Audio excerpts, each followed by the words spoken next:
La parole est à Monsieur Loïc Hervé pour le groupe UDI-UC.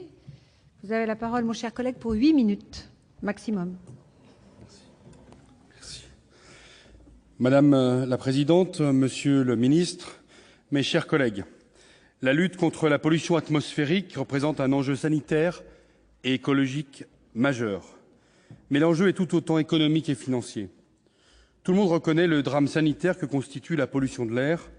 Si on a beaucoup parlé de CO2 ces dernières semaines lors de la COP21, à cause de son impact sur le changement climatique, il ne faut pas pour autant oublier les autres substances rejetées dans l'atmosphère et qui sont responsables de millions de morts chaque année à la surface de la planète. En France, l'exposition aux particules fines provoquerait 43 000 morts prématurées par an et la pollution au dioxyde d'azote plus de 7 000.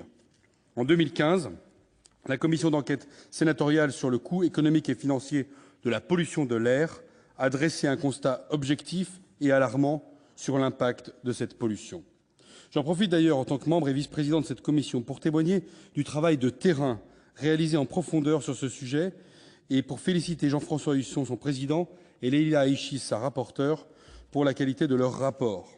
Ce dernier révèle que la pollution de l'air nous coûterait plus de 100 milliards d'euros chaque année, soit 2 fois plus que le coût sanitaire lié au tabac.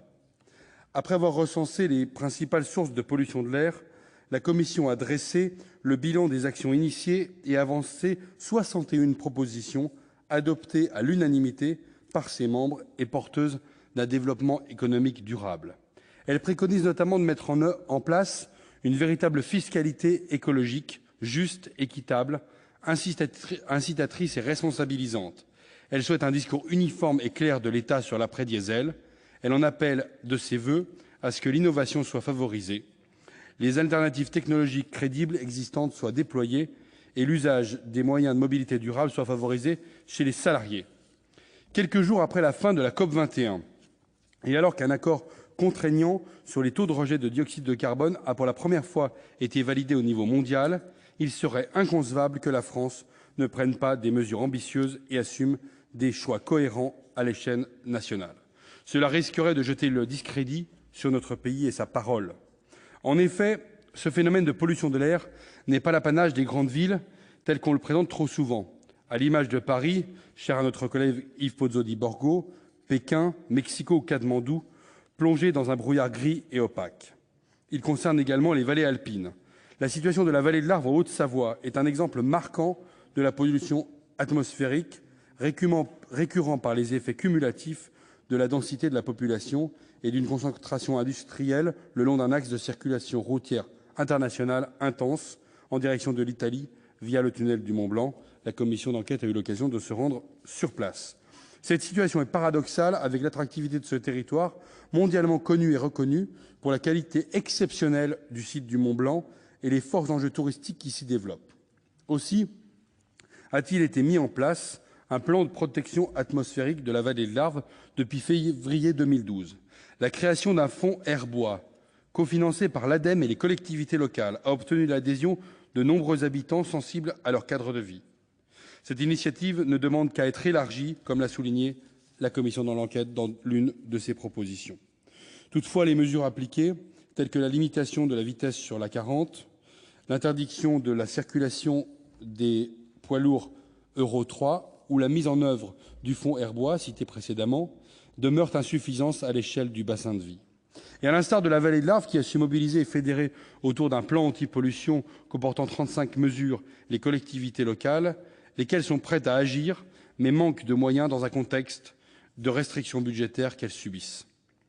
Sur un sujet de santé publique, mission régalienne de l'État, seule une approche intégrée air, climat, énergie permettrait d'assurer et d'assumer une véritable cohérence des actions menées localement pour traiter des problèmes de pollution atmosphérique et climatique.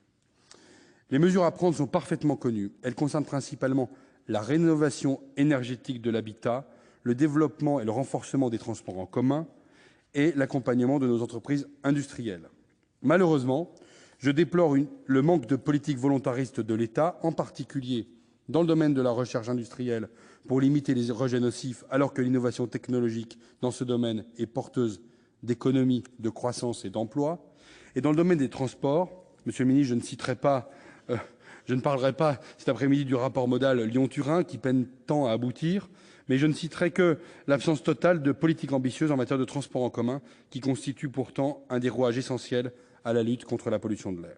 En juillet dernier, j'étais intervenu lors de la question orale sur la nécessité de réformer l'assiette du versement transport, basée sur la masse salariale, en totale contradiction avec l'objectif partagé de baisser le coût du travail. Nous en parlions dans l'hémicycle il y a quelques instants à l'occasion des questions au Gouvernement.